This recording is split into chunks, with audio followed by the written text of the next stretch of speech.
안녕하세요. 인생사연들 진행자입니다. 오늘도 채널에 방문해주셔서 감사합니다. 그리고 꾸준히 댓글 달아주시는 시청자분들도 정말 감사합니다. 그럼 2026년 4월 15일 사연 시작하도록 하겠습니다. 네가 뭔데? 네가 뭔데 내 똑똑한 새끼들을 잘라. 시어머니의 쉰 목소리가 수화기를 뚫고 쏟아져 나왔습니다.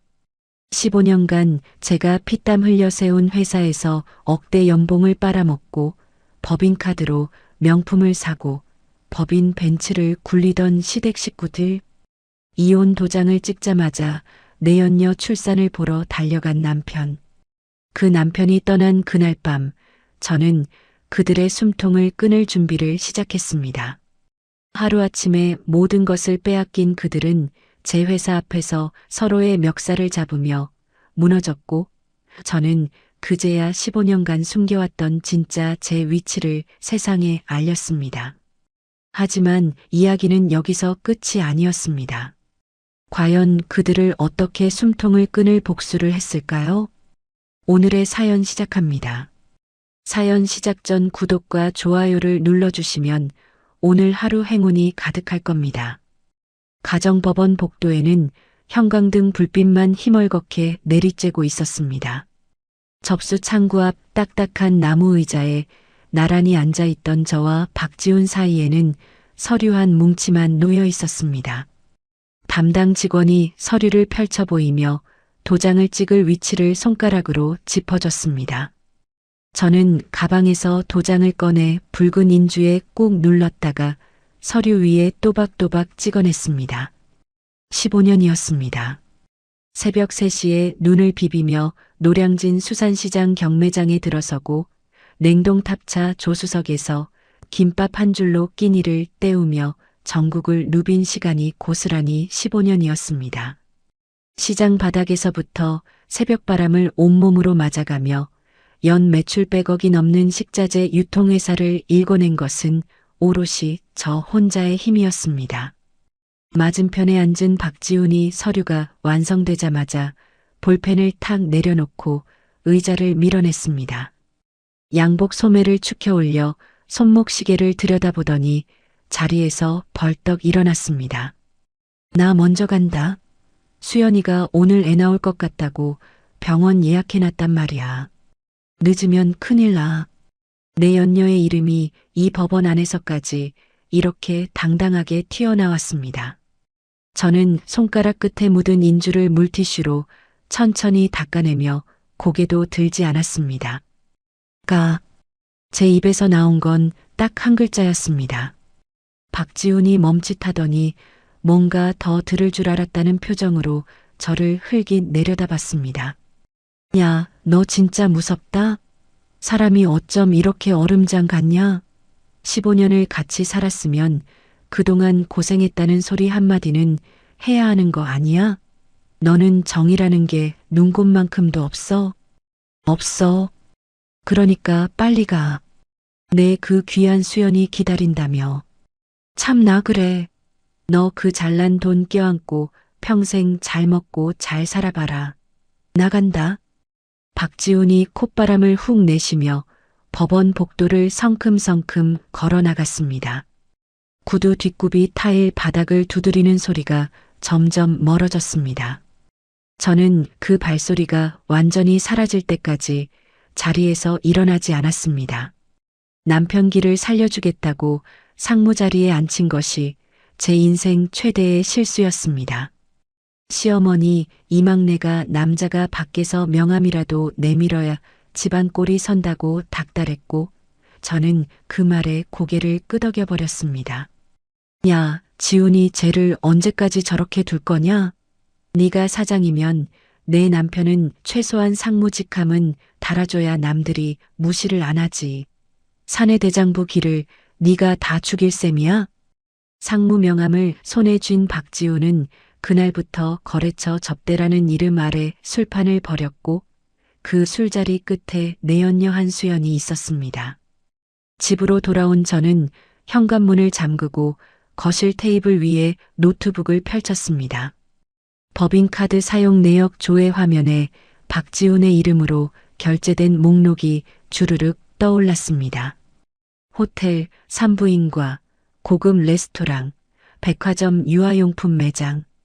내 연녀에게 쓴 공급 내역을 날짜와 금액 하나하나 엑셀 파일로 옮기는 제 눈에는 눈물 한 방울 맺히지 않았습니다. 신우이 박지연의 근태 기록도 열었습니다. 한 달에 출근한 날이 손가락으로 꼽을 정도였고 출근 도장을 찍은 날에도 오후면 자리를 비웠습니다. 법인카드 명세서에는 백화점 명품관 결제 내역이 빼곡했습니다. 시동생 박지민도 다를 게 없었습니다. 유흥업소, 골프장, 고급 술집. 이 두 사람은 제 회사에서 억대 연봉을 받으면서 하는 일이라곤 법인카드 긁는 것뿐이었습니다. 저는 노트북을 닫고 휴대전화를 들어 경리부장 최용식에게 전화를 걸었습니다. 최 부장님, 이 시간에 죄송합니다. 아이고, 대표님, 무슨 일이십니까? 이 늦은 시간에 전화를 다 주시고. 최 부장의 목소리에는 이미 뭔가를 예감한 듯한 긴장이 묻어 있었습니다. 내일 아침 출근하시면 제 책상 위에 올려놓을 게 있어요. 박상무 법인카드 내역 원본, 지연이 명품관 결제 내역, 지민이 유흥비 내역. 이중장부 원본 전부 준비해 주세요. 하나도 빠짐없이 싹 다요. 수화기 너머로 최 부장이 숨을 크게 들이쉬는 소리가 들렸습니다. 드디어 결심을 하신 겁니까? 대표님, 정말로 다 터뜨리시는 거죠? 네. 그동안 너무 오래 참았죠. 최 부장님도 고생 많으셨어요. 아닙니다. 대표님, 제가 당장 밤을 새워서라도 완벽하게 준비해 놓겠습니다. 전화를 끊고 저는 책상 서랍 깊숙한 곳에서 검은색 USB 하나를 꺼냈습니다. 수년 전부터 박지훈과 신우이, 시동생이 회사 돈을 빼돌린 기록을 날짜별로 정리해 둔 것이었습니다. USB를 노트북에 꽂고 파일을 하나하나 열어 확인했습니다. 횡령 금액, 배임 정황, 유령 회사를 통한 거래, 대금 빼돌리기. 빠진 것 없이 완벽했습니다. 저는 워드 파일을 새로 열고 제목을 입력했습니다. 징계해고 통지서. 박지연, 박지민. 두 사람의 이름을 또박또박 적어 넣고 해고 사유란의 횡령과 배임의 증거 목록 번호를 하나씩 기입했습니다. 한 글자 한 글자 적어 내려갈 때마다 키보드를 두드리는 손끝에 힘이 들어갔습니다. 같은 시각 제 휴대전화로 신우이 박지연이 올린 사진 한 장이 카카오톡 가족 단체방에 떴습니다. 최고급 한정식집을 통째로 빌린 넓은 방 안에서 시어머니 이막내가 한복을 차려입고 상석에 앉아 있었습니다. 신우이와 시동생이 소주잔을 높이 들고 환하게 웃고 있었습니다. 테이블 위에는 전복찜, 한우구이, 해물탕이 가득 차려져 있었는데 그 결제도 제가 피땀 흘려번 돈이 들어있는 법인카드로 했을 것이었습니다. 박지연이 단체방에 글을 남겼습니다. 아싸, 오늘부터 진짜 우리 세상이다. 걸림돌도 없어졌고 엄마 축하해. 우리 이제 고생 끝 행복 시작이야. 그 아래 시어머니가 음성 메시지를 남겼습니다. 신이 난 목소리로 그래. 이제 그 징글징글한 년 얼굴 안 봐도 되니까 속이 다 시원하다. 우리 지훈이가 이제 사장 자리에 앉아서 이 엄마 호강시켜주겠지? 오늘은 내가 쏜다. 실컷들 먹어라. 저는 그 메시지들을 스크린샷으로 하나하나 저장한 뒤 단체방을 조용히 나왔습니다. 노트북을 다시 펼쳐 회사 사내 인트라넷에 접속했습니다. 관리자 페이지를 열고 박지연의 사원 번호를 입력했습니다. 사내 시스템 접근 권한, 이메일 계정, 사내 메신저, 전자결제 시스템.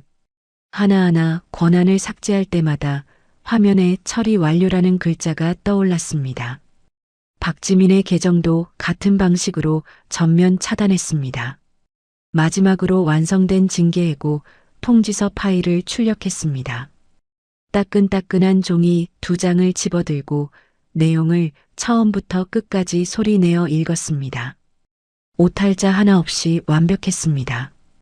2사람의 회사 이메일로 해고 통지서 원문을 발송하고 자택 주소로도 등기우편 발송 예약을 걸었습니다. 시계를 보니 자정이 넘어 있었습니다. 저는 노트북을 닫고 거실 불을 껐습니다. 어둠 속에서 소파에 등을 기대고 천장을 올려다봤습니다. 내일 아침 9시 은행 영업이 시작되는 그 순간이 진짜 시작이었습니다. 아침 9시 정각, 저는 책상 위에 놓인 전화기를 들어 은행법인 담당자에게 연결했습니다. 네, 대표님. 무엇을 도와드릴까요? 법인카드 3장 즉시 정지 요청합니다. 박지훈, 박지연, 박지민 명의로 발급된 카드 전부요. 3장 모두 정지 처리하면 될까요? 네. 그리고 법인명의 차량 보험도 오늘자로 해지해 주세요. 차량 번호 알려드리겠습니다. 은행 전화를 끊자마자 카드사 고객센터에도 같은 요청을 넣었습니다. 법인 대표 인증을 마치는 데 채 5분이 걸리지 않았습니다. 처리 완료 문자가 제 휴대전화에 연달아 도착했습니다. 저는 문자 3통을 확인하고 휴대전화를 책상 위에 내려놓았습니다. 그 시각 백화점 명품관 2층에서 신우이 박지연이 유리 진열대 앞에 서 있었습니다. 매장 직원이 가죽 가방을 양손으로 받쳐들고 박지연 앞에 내밀었습니다. 손님, 이쪽 신상품입니다. 포장해 드릴까요? 그래요. 법인카드로 결제할게요. 박지연이 지갑에서 카드를 꺼내 내밀었습니다. 매장 직원이 카드를 단말기에 긁었습니다. 삑 하는 짧은 경고음이 울렸습니다. 손님, 죄송한데 승인이 거절되었습니다. 뭐요? 다시 한번 해봐요. 박지연이 미간을 찌푸리며 카드를 다시 건넸습니다. 단말기가 똑같은 경고음을 냈습니다. 또 거절이요.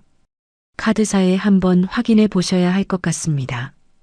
아이 참, 회사 전산이 또 말썽이네. 박지연이 혀를 차며 가방을 매장 직원에게 도로 밀어놓고 매장을 나왔습니다. 같은 시각 골프장 클럽하우스 카운터 앞에서 시동생 박지민이 라운딩 비용을 결제하려다 같은 상황을 겪고 있었습니다. 잠깐만요. 한 번만 더 찍어보세요. 박지민이 카드를 탁탁 두드리며 프런트 직원에게 다시 건넸습니다. 3번째 거절음이 울리자 박지민은 카드를 도로 받아 지갑에 넣으며 어깨를 으쓱했습니다. 전산 오류인가 보네. 다음에 올게요.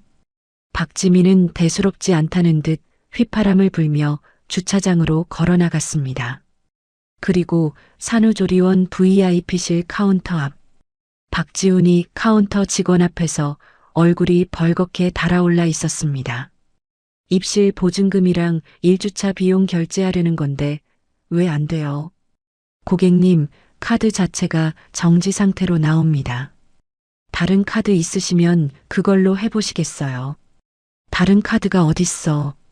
이거 법인카드라고 한도가 남아있다니까. 박지훈이 카운터를 손바닥으로 내리치며 목소리를 높였습니다.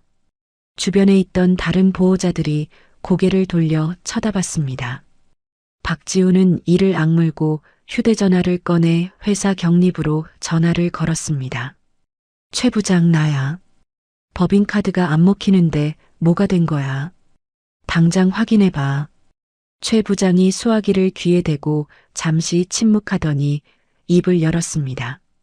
박 상무님, 저는 더 이상 상무님 업무를 처리해 드릴 수 있는 위치가 아닙니다.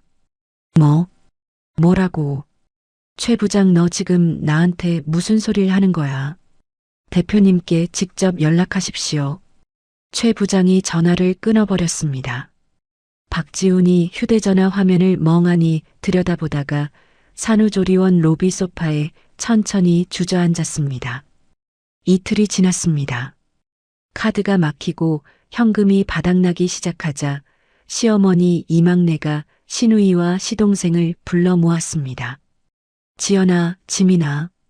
회사 가서 월급 먼저 좀 당겨받아라. 카드가 안 되니까 당장 반찬거리 살 돈도 없다. 알겠어, 엄마. 오빠한테도 연락했는데 오빠 카드도 안 된대. 다 같이 가자. 내가 직접 가서 확인할란다. 시동생 박지민이 법인명의 검은색 벤츠에 시동을 걸었습니다. 시어머니가 뒷좌석에 올라타며 코트깃을 여미었습니다.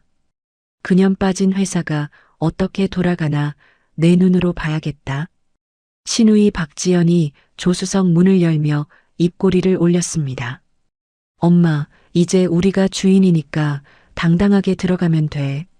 벤츠가 회사 건물 앞 주차장에 멈춰 섰습니다. 시어머니는 뒷좌석에 남아 기다리겠다며 손을 내저었고 시누이와 시동생이 먼저 내려 정문 로비로 들어갔습니다. 검색대에 사원증을 가져다 대는 순간 붉은색 경고등이 번쩍이며 날카로운 경보음이 울렸습니다. 뭐야 이게? 박지연이 사원증을 뒤집어 보고 다시 갖다 댔습니다. 같은 소리가 반복됐습니다. 보안요원 2명이 검색대 뒤에서 다가왔습니다. 박지연 씨, 박지민 씨 되십니까? 맞는데요. 왜 이래요? 사원증이 고장 난 거 아니에요. 보안요원이 손에 들고 있던 서류 봉투 2개를 내밀었습니다. 등기우편으로 발송된 서류인데 수령 확인이 안 되어서 저희가 직접 전달하라는 지시를 받았습니다. 박지연이 봉투를 받아 뜯었습니다. 징계해고 통지서라는 글자가 맨 위에 찍혀 있었습니다. 박지연의 눈동자가 글씨를 따라 내려가더니 손끝이 파르르 떨리기 시작했습니다. 이게 뭐야? 해고라고. 이게 무슨 소리야? 박지민도 자기 봉투를 뜯어보더니 얼굴이 하얗게 질렸습니다. 누나, 나도 똑같아. 징계해고라고 써 있어. 보안요원이 한 발 앞으로 나서며 말했습니다. 죄송합니다만 두 분은 출입 권한이 해제된 상태라 건물 안으로 들어가실 수 없습니다. 당신이 뭔데 나를 막아? 여기 우리 오빠 회사란 말이야. 박지현이 보안요원의 가슴팍을 손가락으로 찌르며 목소리를 높였습니다. 보안요원은 한 발자국도 물러서지 않았습니다. 벤츠 뒷좌석에서 기다리던 시어머니 이막내가 차 창문 너머로 자식들이 로비에서 밀려나오는 모습을 봤습니다. 시어머니의 눈이 휘둥그레졌습니다. 차 문을 열고 내려 로비 쪽으로 뛰다시피 걸어갔습니다. 지연아, 무슨 일이야? 왜 난리야? 엄마, 우리 잘렸어. 언니가 우리 해고했어. 시어머니의 얼굴이 순식간에 일그러졌습니다. 떨리는 손으로 휴대전화를 집어들고 제 번호를 눌렀습니다. 전화를 받지 않았습니다. 시어머니가 다시 걸었습니다. 또 받지 않았습니다. 3번, 5번, 10번. 시어머니는 벤치에 기대서서 이를 갈며 통화 버튼을 쉴 새 없이 눌러댔습니다. 부재중 전화가 20통을 넘어갔습니다. 30통, 40통. 시어머니의 손가락이 화면을 두드리는 속도가 점점 빨라졌습니다. 50통. 50번째 부재중 알림이 뜬 뒤 저는 천천히 휴대전화를 들어 올렸습니다. 다음 전화가 왔을 때 통화 버튼을 눌렀습니다. 네가 뭔데? 네가 뭔데 내 똑똑한 새끼들을 잘라. 시어머니의 쉰 목소리가 수화기를 뚫고 쏟아져 나왔습니다. 저는 창밖을 바라보며 숨을 한번 고르고 입을 열었습니다. 누구세요? 무슨 일이시죠? 뭐라고? 은수야, 너 지금 나한테 누구세요라고 한 거야. 저는 이 회사 최대 주주이자 대표입니다. 누구신지 모르겠는데 제 회사 로비에서 소란 피우시면 경찰 부르겠습니다. 수화기 너머로 시어머니가 말을 잇지 못하고 헉헉거리는 숨소리만 들려왔습니다. 저는 전화를 끊고 책상 위 내선 전화를 들었습니다. 보안팀장님, 지금 주차장에 세워진 법인명의 벤츠 있죠? 견인업체 도착 확인됐나요? 네, 대표님. 5분 내로 도착합니다. 저는 수화기를 내려놓고 창가로 걸어갔습니다. 주차장이 내려다 보이는 창 너머로 노란색 견인차 한 대가 회사 마당으로 들어서는 것이 보였습니다. 견인차가 벤츠의 앞바퀴를 들어 올리기 시작했습니다. 시동생 박지민이 주차장을 가로질러 뛰어가 견인차 기사 앞을 가로막았습니다. 야, 이거 내 차야. 당장 내려놔. 견인차 기사가 작업복 주머니에서 서류 한 장을 빼 박지민의 가슴팍에 들이밀었습니다. 법인명의 차량이고 대표이사 명의로 회수 요청 들어왔습니다. 저한테 따지지 마시고 회사에 말씀하세요. 뭐? 법인 명의라고. 박지민이 서류를 낚아채 읽어 내려갔습니다. 차량 등록증 소유자란에 주식회사 유넨푸드라고 찍혀 있었습니다. 박지민은 자기가 2년 넘게 끌고 다닌 차의 주인이 자기가 아니었다는 것을 그제야 알아차린 얼굴이었습니다. 서류를 든 손이 축 늘어졌습니다. 견인차가 벤츠를 끌고 회사 마당을 빠져나가는 동안 시누이 박지연이 박지민의 어깨를 잡아 흔들었습니다. 지민아, 차는 나중에 따지고 일단 오빠한테 전화해. 오빠가 와야 돼.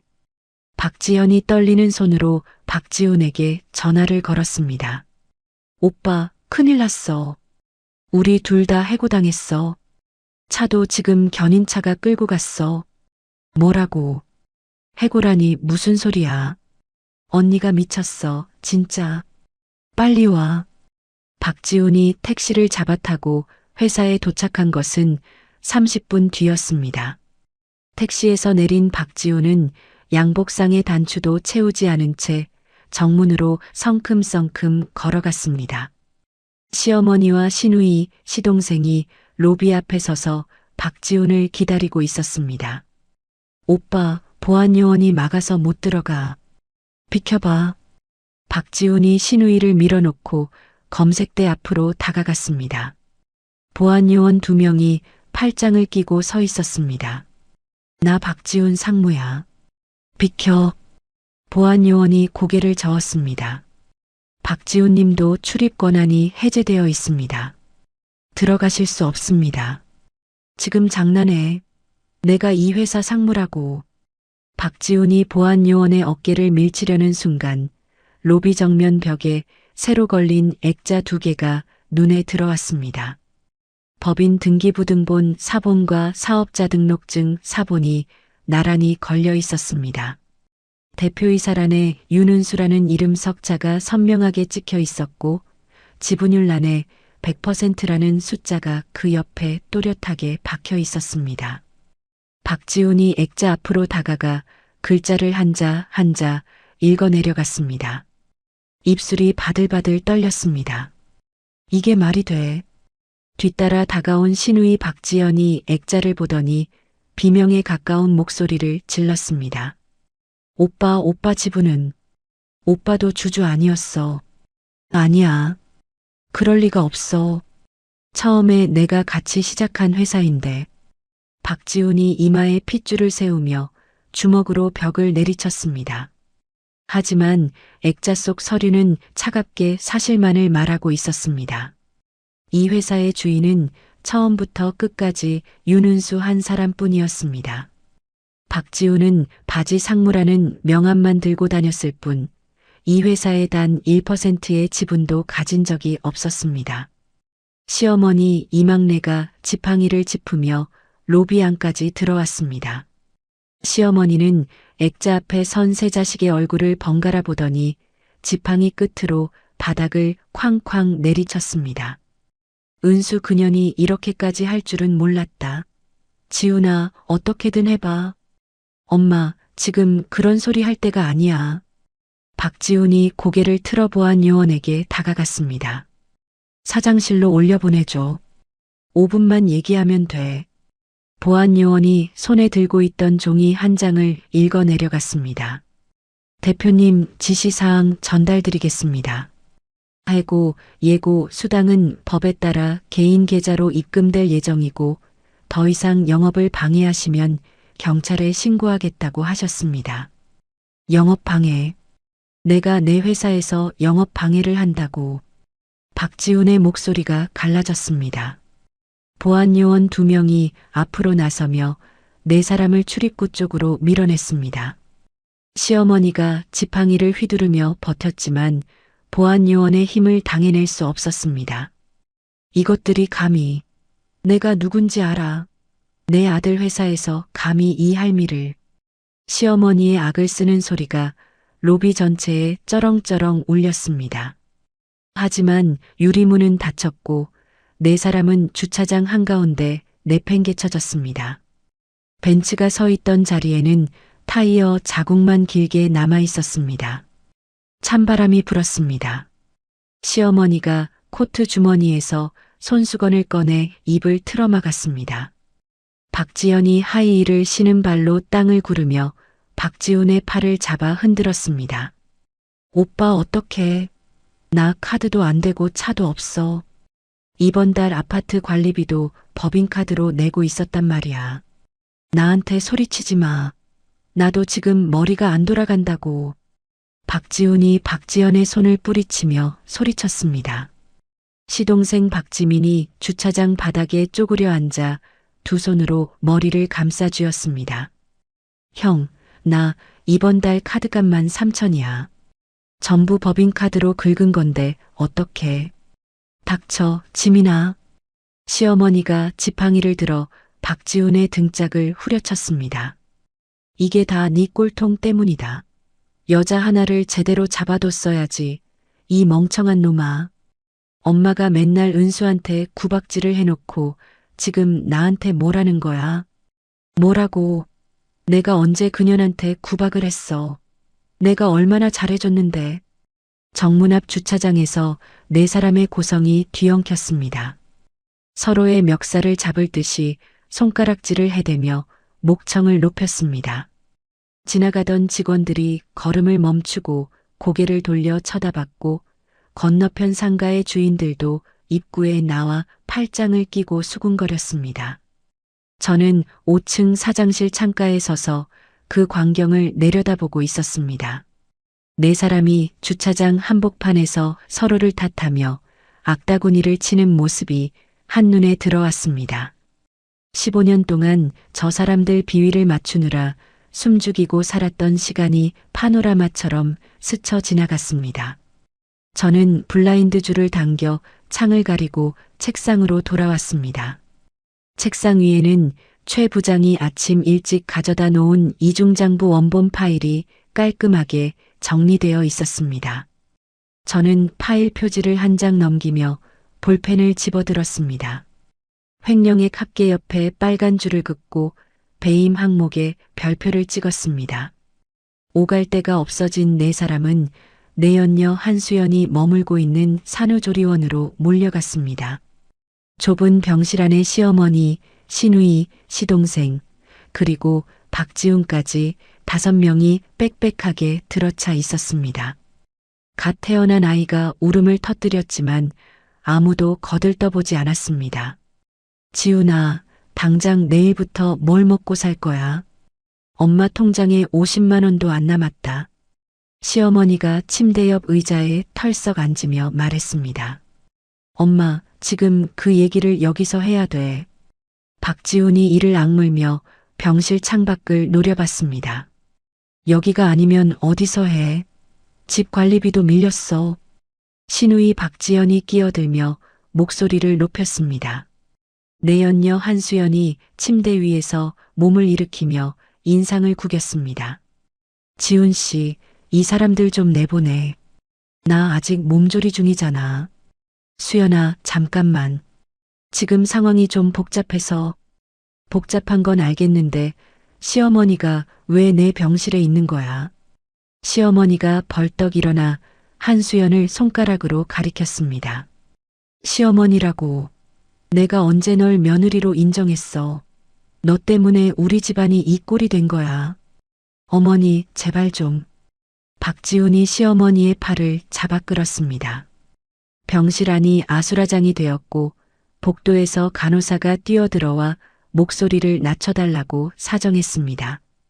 며칠 뒤 박지우는 한수연이 그동안 모아둔 비상금과 한수연의 친정에서 빌린 돈을 끌어모았습니다.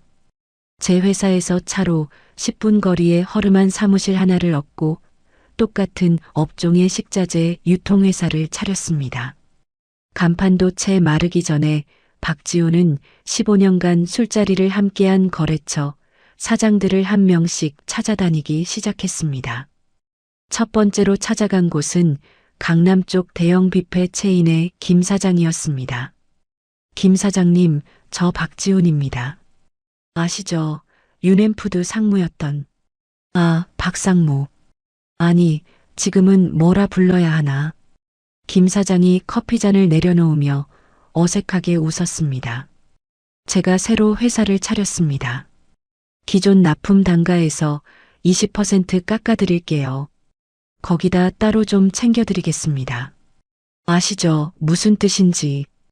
박지훈이 명함을 내밀며 고개를 숙였습니다. 김 사장이 명함을 받아들고 한참을 들여다보더니 테이블 위에 도로 내려놓았습니다. 박상무, 솔직히 말할게. 나는 15년 동안 윤 대표하고 거래했지 박상무하고 거래한 적은 없어. 그게 무슨 말씀이세요? 제가 매번 술자리에서 모시고 술자리는 박상무가 했지. 근데 새벽 4시에 시장 와서 물건 상태 하나하나 눈으로 확인하고 결제 대금 하루도 안 밀린 건 윤 대표였어. 김 사장이 커피잔을 들어 한 모금 마시며 말했습니다. 미안한데 난 못하겠어. 그리고 박상무 뒷돈 얘기는 다른 데서는 하지 마. 요즘 세상에 그런 거 걸리면 끝장이야. 박지훈의 얼굴이 돌처럼 굳었습니다.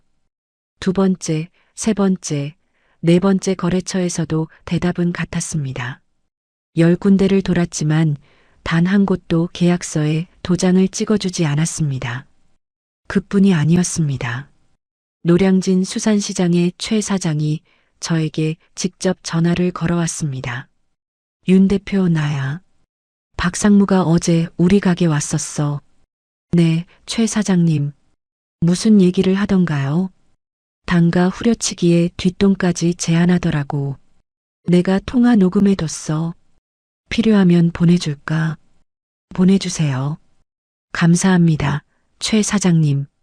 전화를 끊고 저는 책상에 팔꿈치를 짚었습니다. 최 사장뿐만이 아니었습니다. 다른 거래처 사장님들도 박지훈이 제안했던 뒷돈 녹취록을 하나둘씩 보내왔습니다. 15년간 새벽마다 얼굴을 맞대고 쌓아온 신뢰가 이런 순간에 빛을 발하는 것이었습니다. 거래처 확보에 실패한 박지훈은 다음 수를 뒀습니다. 제 회사 공장의 핵심 인력인 김 반장을 몰래 불러냈습니다. 퇴근 후 공장 근처 허름한 포장마차에서 마주 앉은 박지훈이 소주를 따르며 입을 열었습니다. 김 반장, 내 쪽으로 와. 연봉 지금의 2배 줄게. 현장 팀원들도 같이 데리고 오면 인센티브 따로 챙겨주겠어. 김 반장이 소주잔을 받아들고 한참 박지훈의 얼굴을 들여다봤습니다. 상무님, 아니, 이제 상무님이 아니시니까 박 사장님이라 해야 하나? 뭐든 좋으니까 대답이나 해. 3년 전 공장 냉동고 터졌을 때 기억나십니까? 박지훈의 눈이 한번 깜빡였습니다. 새벽 2시에 냉동고가 펑 터져서 식자재가 전부 녹아내리고 있었는데 윤 대표님은 잠옷 바람으로 뛰어오셔서 저랑 같이 물건 옮기셨어요. 손이 얼어서 감각이 없어질 때까지 나르셨습니다. 김 반장이 소주잔을 테이블에 내려놓았습니다. 그때 박 사장님은 전화를 안 받으셨죠. 다음날 출근해서 하신 말씀이 그런 건 현장 인력이 알아서 해야지였어요. 박지훈의 입이 굳게 닫혔습니다. 저는 그날 이후로 마음을 정했습니다. 죄송하지만 못 갑니다. 김 반장이 자리에서 일어나 가볍게 목례를 하고 포장마차를 나갔습니다. 박지훈이 빈 소주잔을 움켜쥐자 손가락 마디가 하얗게 변했습니다. 다음 날 아침 김 반장이 제 사장실 문을 두드렸습니다. 대표님, 보고 드릴 게 있습니다. 김 반장이 어젯밤 있었던 일을 처음부터 끝까지 빠짐없이 전해줬습니다. 저는 고개를 끄덕이며 김 반장의 손을 잡았습니다. 고맙습니다, 김 반장님. 저뿐만이 아닙니다. 현장 직원들 중에 아무도 안 넘어갔습니다. 걱정 마십시오. 김 반장이 나간 뒤 저는 의자 등받이에 몸을 기대고 천장을 올려다봤습니다. 코끝이 시큰해지는 것을 느꼈습니다. 거래처도 인력도 확보하지 못한 박지훈은 무리하게 영업을 시작했습니다. 새벽 경매 시장에 나가봤지만 어느 상인에게 좋은 물건을 떼어야 하는지 신선도를 눈으로 가려내는 방법도 몰랐습니다. 경매장에서 남들이 거들떠보지 않는 질 낮은 재고 상품을 헐값에 쓸어 담아 납품 차량에 실었습니다. 첫 납품 당일 물건을 받은 학교 급식 담당자에게서 전화가 걸려왔습니다. 박 사장님, 이게 뭡니까? 양파가 반은 물러있고 고기에서 냄새가 나요. 당장 교체 안 하시면 위약금 청구합니다. 박지훈이 창고로 뛰어갔지만 대체할 물건이 없었습니다. 위약금 통보서가 날아왔습니다. 수억 원이라는 금액을 본 박지훈의 다리에서 힘이 빠졌습니다. 산후조리원에서 이 소식을 전해 들은 한수연이 박지훈의 멱살을 움켜쥐었습니다. 지훈 씨, 내 돈이야. 내 비상금이랑 우리 엄마한테 빌린 돈으로 차린 회사인데 일주일 만에 이게 뭐야? 수연아, 손 놔. 내가 어떻게든 해볼 테니까. 어떻게든이 뭔데? 당장 내 돈 내놔. 한수연이 베개를 집어들어 박지훈의 얼굴에 내리쳤습니다. 아이가 울음을 터뜨렸고 복도에 있던 간호사가 문을 벌컥 열었습니다. 보호자분들, 여기 산후조리원입니다. 소란 피우시면 퇴실 조치하겠습니다. 박지훈이 비틀거리며 병실 밖으로 나왔습니다. 복도 끝 창가에 등을 기대고 서서 휴대전화 화면을 들여다봤습니다. 위약금 독촉 문자, 밀린 사무실 월세 문자, 직원 급여 입금 요청 문자가 한 화면에 빼곡하게 떠 있었습니다. 박지훈은 떨리는 손가락으로 검색창에 글자를 입력하기 시작했습니다. 구속영장이 청구되었다는 소식이 산후조리원까지 퍼지는 데는 하루도 걸리지 않았습니다. 한수연은 병실 침대 위에서 휴대전화 뉴스 화면을 들여다보고 있었습니다. 지역 식자재 업체 전 임원 3명, 수억 원대 횡령 혐의로 구속영장 청구. 기사 제목 아래에 박지훈의 이름이 선명하게 박혀 있었습니다. 한수연의 눈동자가 기사 본문 위를 빠르게 훑어 내려갔습니다. 한수연은 휴대전화를 이불 위에 내려놓고 천장을 올려다보며 입술을 깨물었습니다. 그날 밤 한수연은 퇴원 수속을 마치고 박지훈의 오피스텔로 돌아갔습니다. 현관문을 열고 들어서자마자 거실 장롱 서랍을 잡아당겼습니다. 박지훈이 위약금을 막기 위해 급하게 마련해둔 현금 뭉치가 쇼핑백 안에 들어 있었습니다. 한수연은 쇼핑백째로 가방에 쓸어 담았습니다. 서랍장 아래칸도 뒤졌습니다. 박지훈의 비상 통장과 체크카드가 나왔고 그것도 가방 안으로 들어갔습니다. 한수연은 자기 명의로 되어 있던 아파트의 보증금 반환을 이미 며칠 전에 신청해 둔 상태였습니다. 휴대전화로 은행 앱을 열어 통장 잔고를 확인하고 입꼬리를 올렸습니다. 옷장에서 자기 옷을 캐리어에 구겨 넣고 화장대 위에 화장품을 파우치에 쓸어 담았습니다. 가방 지퍼를 잠그고 현관문 앞에 선 한수연의 발밑에서 아이가 거실 바닥에 깔아놓은 이불 위에 잠들어 있었습니다. 한수연은 잠든 아이를 내려다보다가 주머니에서 메모지 한 장을 꺼냈습니다. 테이블 위에 놓고 펜을 들어 2줄을 적었습니다. 현관문을 열고 캐리어를 끌며 나갔습니다. 문이 닫히는 소리에도 아이는 깨지 않았습니다. 다음 날 오전 경찰 출석을 마치고 풀려난 박지훈이 오피스텔 현관문을 열었습니다. 신발장 위에 놓여 있던 한수연의 화장품 파우치가 보이지 않았습니다. 박지훈이 안방으로 뛰어들어가 옷장을 열었습니다. 한수연의 옷이 한 벌도 남아있지 않았습니다. 빈 옷걸이만 줄줄이 흔들리고 있었습니다. 박지훈이 거실로 뛰어나왔습니다. 장롱 서랍을 잡아당겼습니다. 쇼핑백이 있던 자리가 텅 비어 있었습니다. 아래 칸 서랍도 열었습니다. 비상 통장도 체크카드도 없었습니다. 아니, 이게... 박지훈의 시선이 테이블 위 메모지에 닿았습니다. 떨리는 손으로 집어들었습니다. 잘 살아. 애는 당신이 키워. 단 2줄이었습니다. 박지훈이 메모지를 구겨 쥔 주먹에 힘이 들어가 손등의 핏줄이 붉어졌습니다. 한수연의 전화번호를 눌렀습니다. 이 번호는 현재 사용할 수 없는 번호입니다. 기계음만 흘러나왔습니다. 2번, 3번 더 걸었지만 같은 소리가 반복됐습니다. 바닥에서 아이가 눈을 뜨고 울음을 터뜨렸습니다. 이불이 젖어 있었습니다. 박지훈이 아이를 내려다봤습니다. 아이의 얼굴이 눈물과 콧물로 범벅이 되어 있었습니다. 분유를 타야 한다는 것은 알았지만 분유통이 어디 있는지, 물 온도를 몇 도로 맞춰야 하는지조차 몰랐습니다. 박지훈은 아이 앞에 무릎을 꿇고 주저앉았습니다. 목구멍에서 짐승 같은 울음소리가 터져나왔습니다. 같은 주 박지훈의 회사에 밀린 대금 독촉장이 쏟아졌습니다. 거래처 위약금에 직원 임금까지 체불된 상태에서 사무실 월세마저 석 달치가 밀려 있었습니다. 은행에서 부도 통보가 날아왔습니다.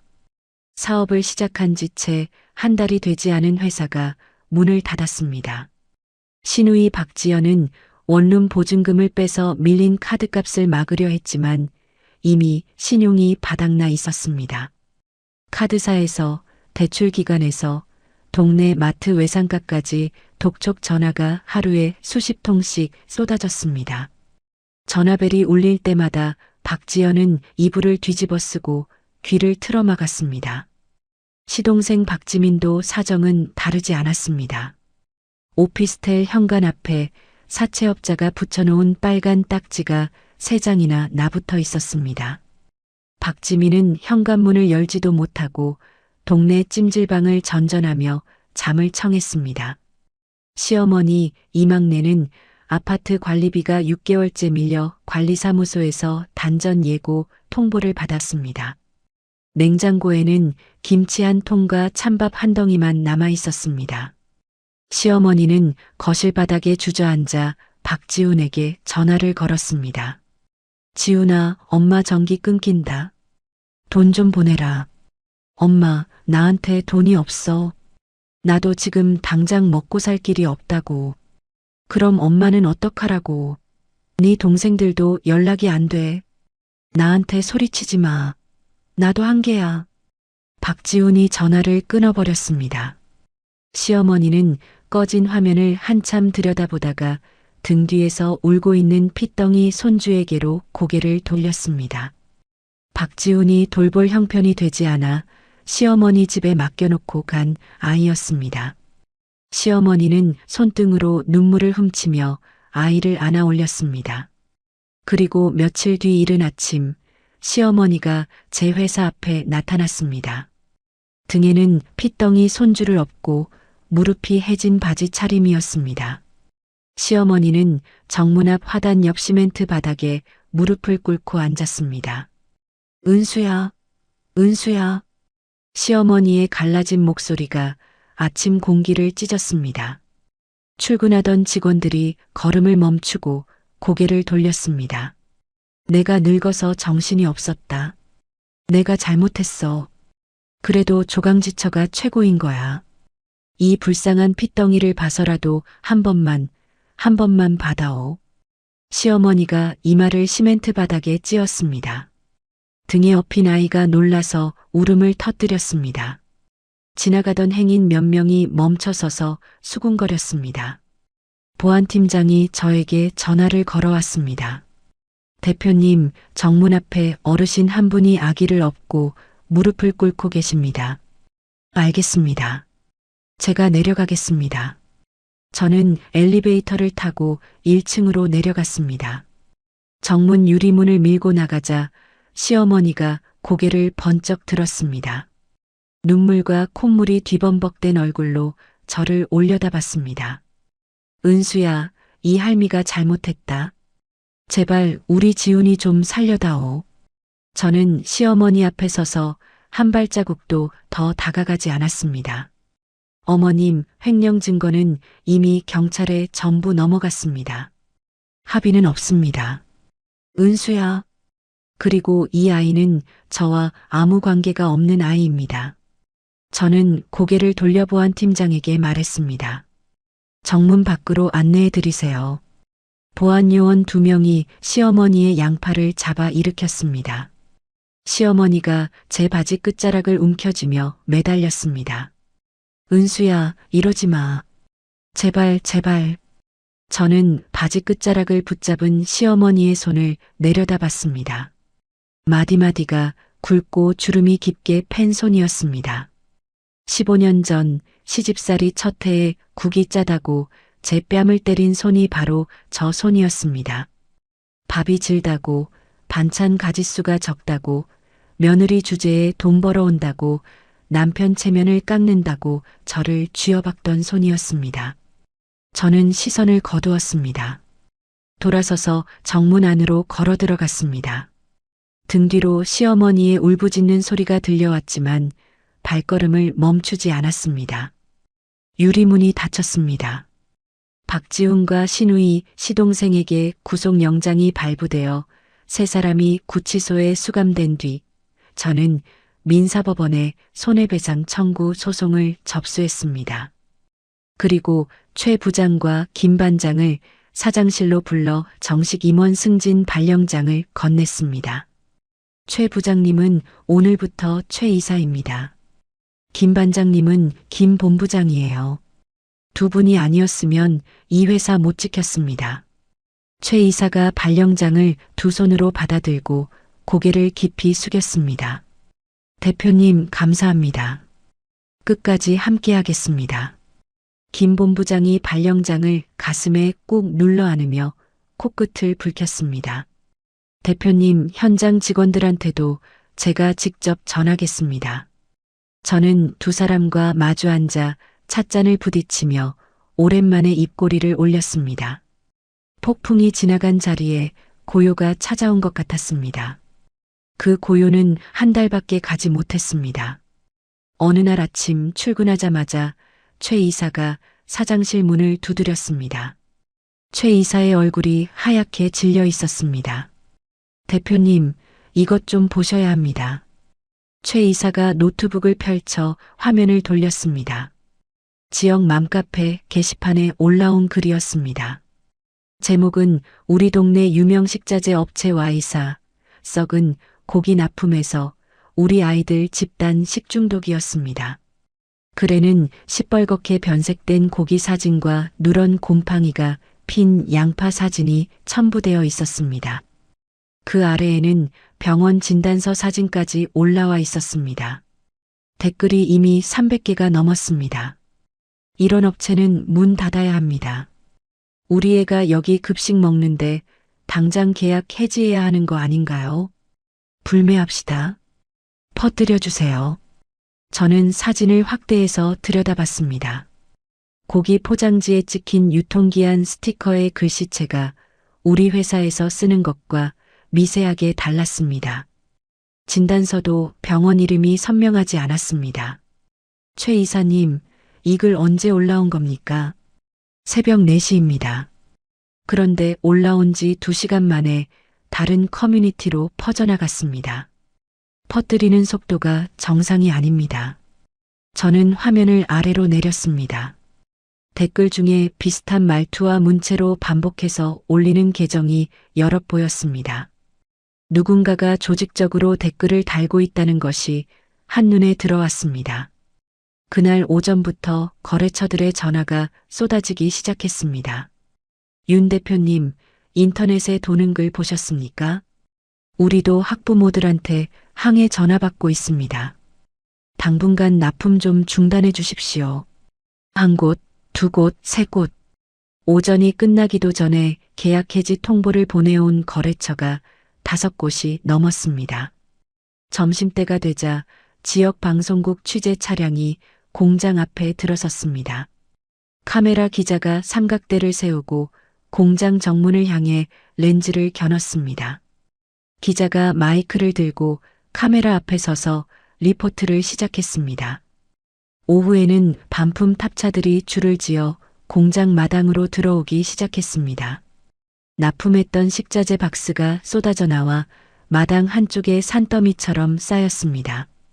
현장 직원들이 어찌할 바를 모르고 서성거렸습니다. 저는 사장실 창문 너머로 반품 탑차들이 줄지어 들어오는 광경을 내려다봤습니다. 주먹을 꽉 쥐었다가 천천히 폈습니다. 주저앉을 시간이 없었습니다.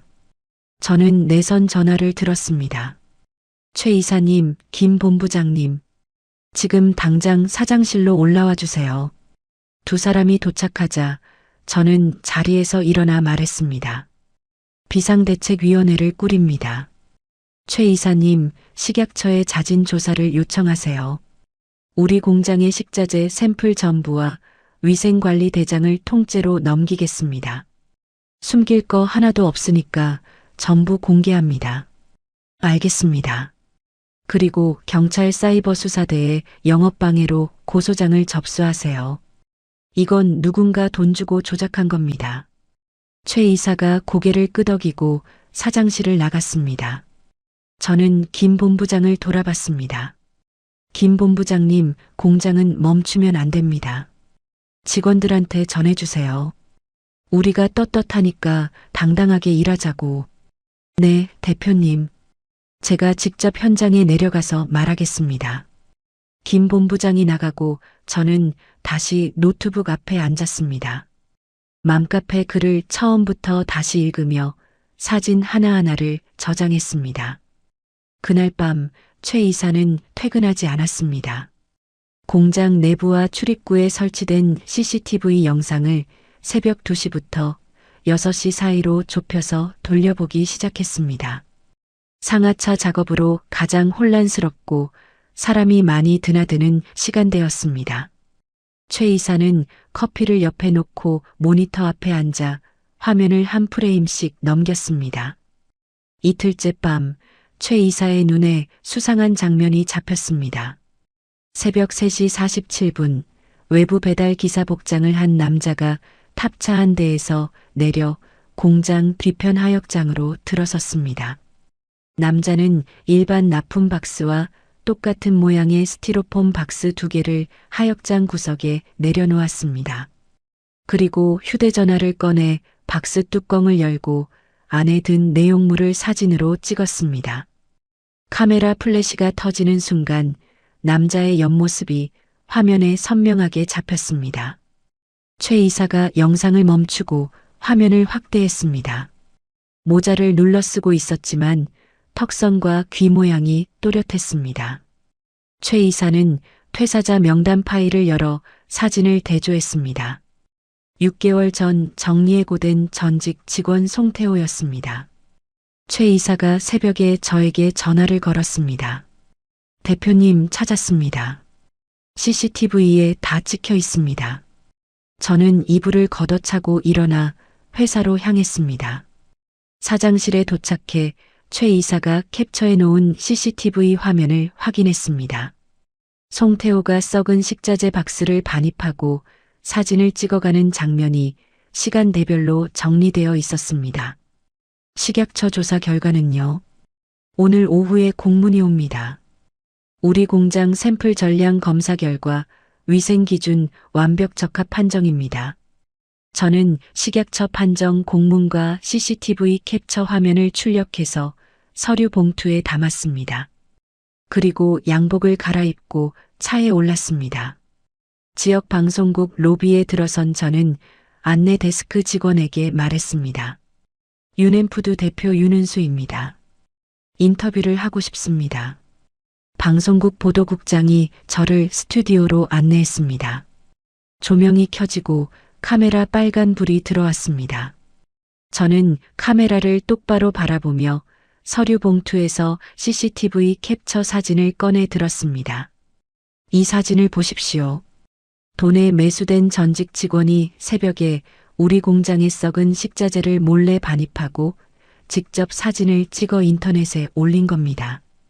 시간, 장소, 인물이 전부 CCTV에 찍혀 있습니다. 저는 사진을 내려놓고 식약처 공문을 들어 올렸습니다. 그리고 이것은 식약처가 우리 공장을 직접 조사한 결과입니다. 위생기준 완벽 적합 판정을 받았습니다. 우리 회사는 15년간 단 한 번도 식자재 사고를 낸 적이 없습니다. 카메라 앞에서 제 목소리가 떨리지 않았습니다. 제 평생을 바친 회사입니다. 이 악의적인 조작과 끝까지 싸워서 반드시 이기겠습니다. 생방송 인터뷰가 나간 다음 날 아침 8시 경찰이 송태호를 체포했다는 뉴스가 떴습니다.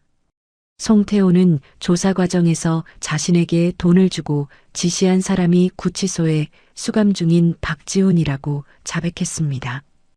박지훈이 구치소 안에서 외부로 영치금을 빼돌려 송태호를 매수하고 제 회사에 치명타를 입히려 했다는 사실이 대대적으로 보도되었습니다. 전처 회사에 복수하려고 시민 먹거리까지 볼모로 삼은 파렴치한 전남편. 뉴스 자막이 화면 아래를 흘러갔습니다. 인터넷 여론이 하루 만에 뒤집혔습니다. 며칠 전까지 우리 회사를 욕하던 맘카페 게시판에 새로운 글이 올라오기 시작했습니다. 유넨푸드 대표님 억울하게 당하신 거였네요. 응원합니다. 우리 동네 착한 기업인데 도와줍시다. 돈줄 내기 합시다.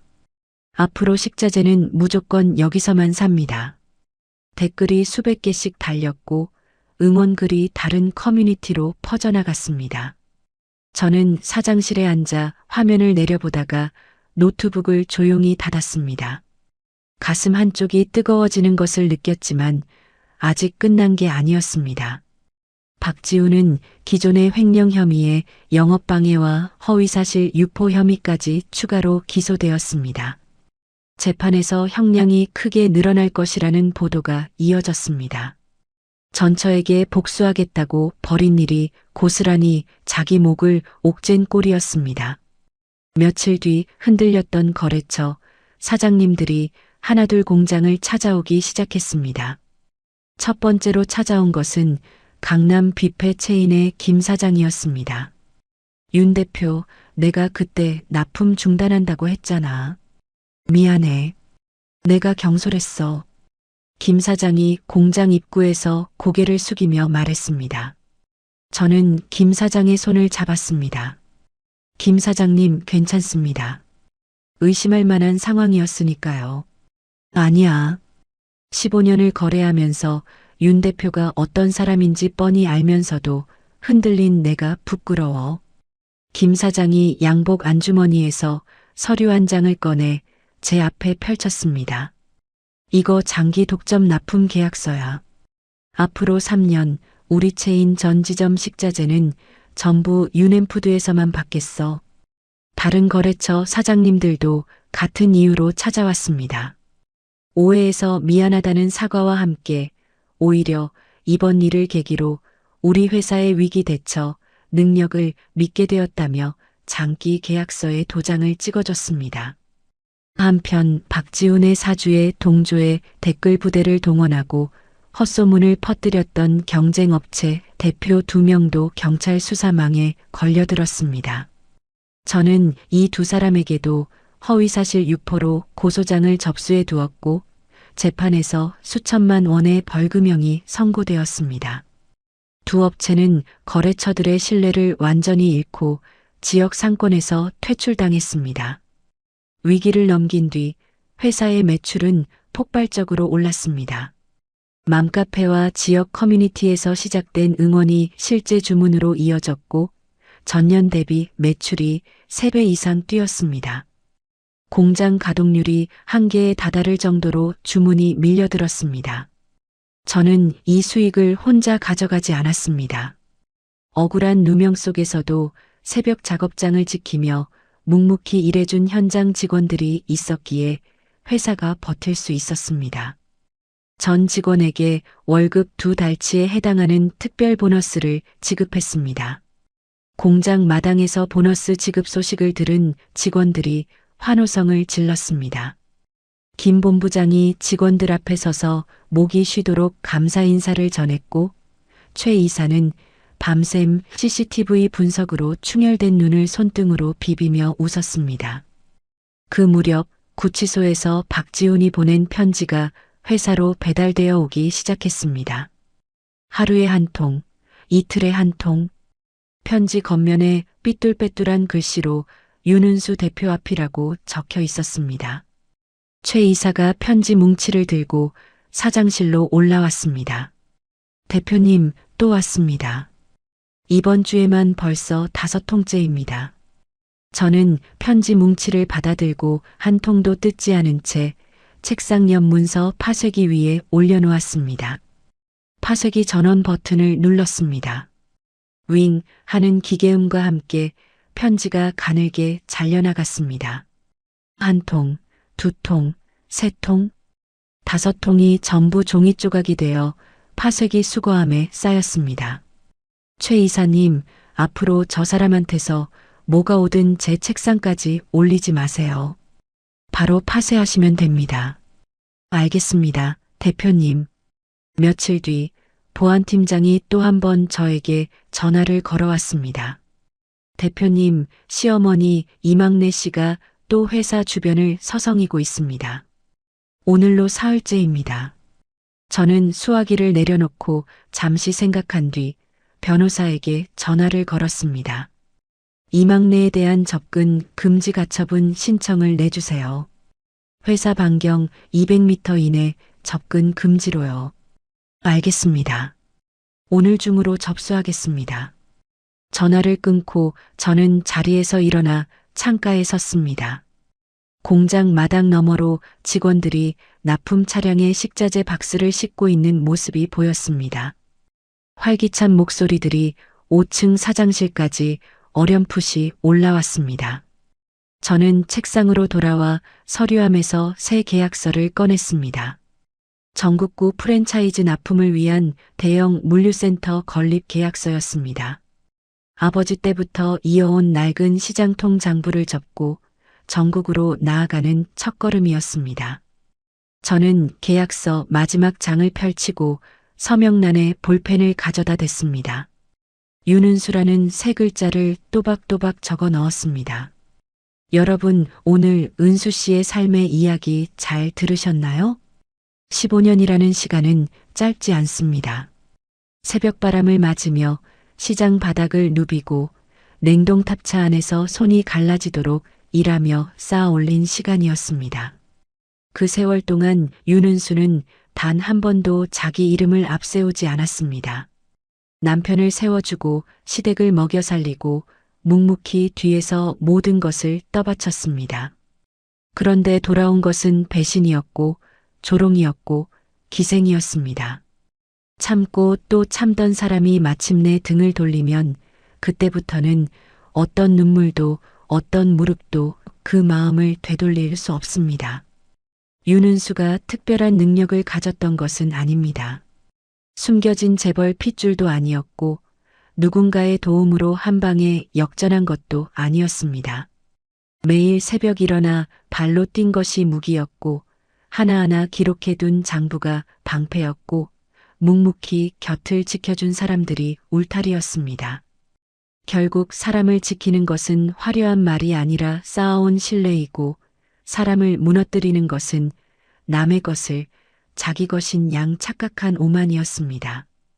이야기를 끝까지 들어주신 분이 계시다면 잘 들었다고 댓글 하나만 남겨주세요. 감사합니다. 오늘의 사연도 끝까지 들어주신 시청자 여러분 감사합니다. 항상 다채로운 이야기, 재밌는 이야기 들고 올 수 있도록 노력하는 인생 사연들 진행자가 되도록 하겠습니다. 오늘 하루도 무탈하고 행복한 하루 보내세요.